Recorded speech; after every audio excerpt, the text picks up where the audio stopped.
Hola a todos, mi nombre es Nubia Angélica Sabogal, soy abogada con conocimientos en el área de la seguridad social y la voz oficial del podcast Te Cuento Mis Apuntes de Derecho. El día de hoy quiero enviar un saludo muy especial a la comunidad de Hablando Jurídicamente y quiero invitarlos a reflexionar acerca de algunos aspectos puntuales del régimen de transición en materia pensional en Colombia. ¿Bajo qué contexto surge la necesidad de hablar del régimen de transición? Aunque no lo crean, la reforma pensional más importante que ha tenido nuestro país sigue siendo la establecida en la Ley 100 de 1993. En esta norma se modificaron los requisitos vigentes para acceder a una pensión en Colombia. Bajo la expedición de esta norma surgió un antes y un después para los trabajadores que ya venían vinculados al sistema, que ya venían realizando cotizaciones a pensión. Estos trabajadores tuvieron que enfrentarse a la posibilidad de que sus condiciones, sus requisitos para acceder a esta pensión se modificaran y debían elegir entre los regímenes pensionales que creó esta Ley 100 de 1993.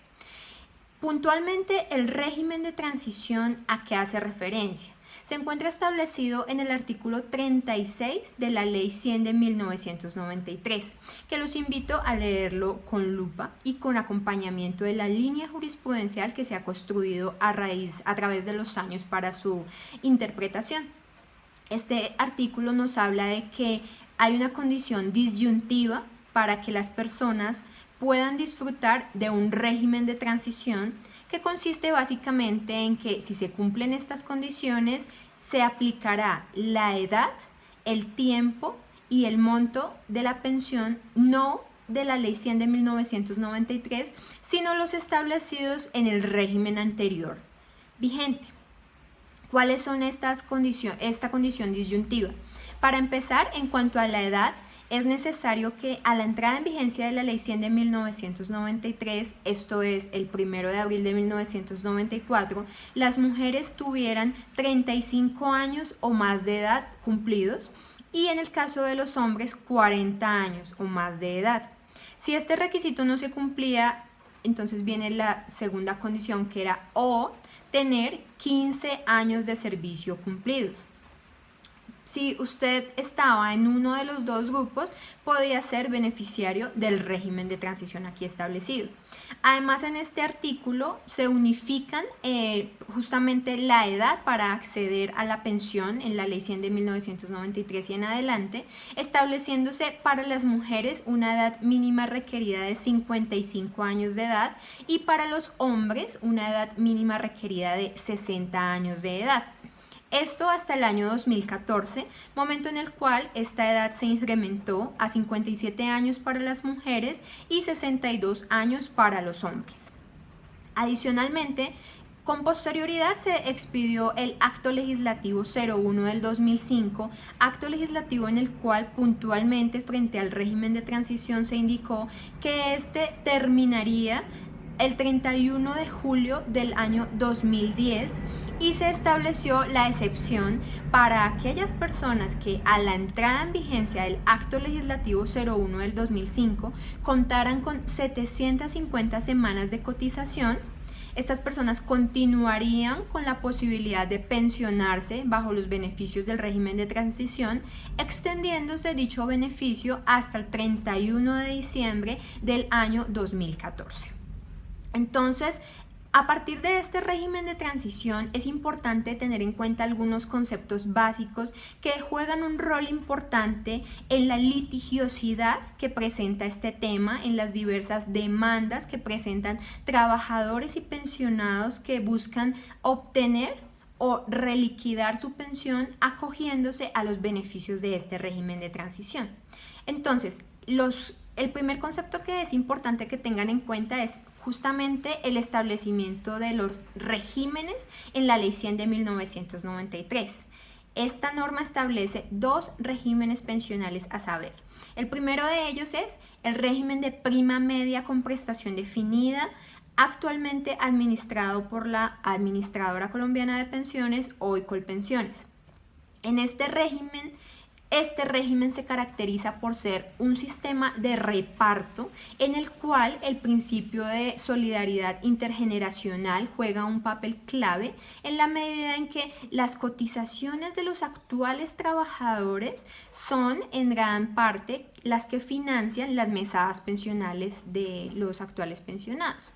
De esta forma, conceptos como la informalidad laboral o el desempleo preocupan tanto al sistema general de pensiones, ya que de continuar con esta tendencia de informalidad, de no cotización al sistema, es muy probable que el sistema no sea sostenible financieramente en el futuro. De la mano con este régimen de prima media se encuentra el régimen de ahorro individual con solidaridad o RAIS. Este régimen se caracteriza por ser un sistema de capitalización, un sistema administrado por las llamadas administradoras de fondos de pensiones de naturaleza privada, y es un sistema en el cual cada afiliado cuenta con una especie de cuenta de ahorro individual en la cual su mesada pensional va a depender del fruto del ahorro que esta persona haya realizado. Entonces, estos son los dos regímenes que introduce la Ley 100, y lo que buscan las personas es, con el régimen de transición, beneficiarse de la normatividad anterior a esta norma, siempre y cuando le resulte más favorable. Entonces, un concepto a tener en cuenta es el concepto mismo de mesada pensional. La mesada pensional es básicamente el reemplazo del salario para efectos del pensionado, lo que se le consigna al pensionado mes a mes, pero ahora como concepto de mesada pensional con su respectivo descuento para salud. Es importante este concepto de mesada pensional de la mano con el concepto del monto o tasa de reemplazo. Entonces, en el ejemplo que les indicaba de que la mesada pensional es consignada mes a mes, si un trabajador contaba con un salario de 1.000.000 de pesos, generalmente la mesada pensional no asciende a 1.000.000 de pesos. La tasa de reemplazo, la equivalencia, generalmente es por un valor inferior al 100% del salario. Antes de la Ley 100 de 1993, la tasa de reemplazo solía estar generalmente en un promedio del 75%, pero con la introducción de la Ley 100 de 1993, la Ley 797 de 2003 principalmente, se estableció un sistema, un cálculo de este monto, de esta tasa de reemplazo, a partir de una fórmula decreciente, por lo que las mesadas pensionales pueden oscilar desde un 62% hasta un 80% en la mayoría de los casos. Un 80%, un porcentaje del salario que devengaba la persona cuando tenía la calidad de trabajador. Otro concepto importante que deben tener en cuenta es el de ingreso base de cotización. El ingreso base de cotización es básicamente aquellos emolumentos, aquel valor que se tiene en cuenta para realizar el aporte mensual al sistema general de pensiones. Y viene muy de la mano con otro concepto que ya analizamos un poco más cuando estamos frente a un caso de un pensionado, y es el concepto de ingreso base de liquidación.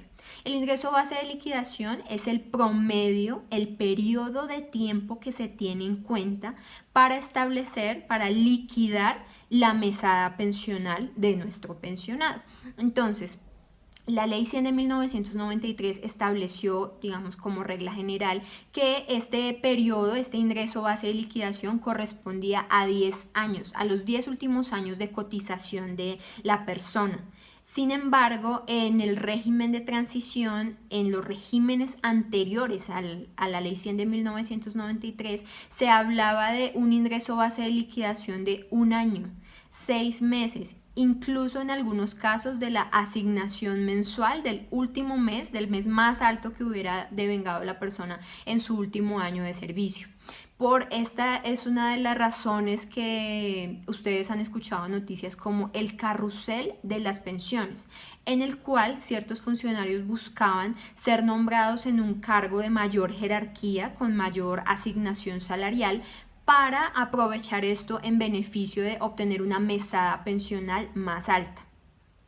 Este concepto es muy importante y viene de la mano con el de los factores salariales. Cuando usted escucha hablar en el régimen de transición acerca de los factores salariales, es muy importante que tenga en cuenta lo establecido en el decreto 1158 de 1994, en el cual se reglamenta la ley 100 de 1993 frente al tema y se establecen taxativamente los factores sobre los cuales un empleado debe cotizar a pensión.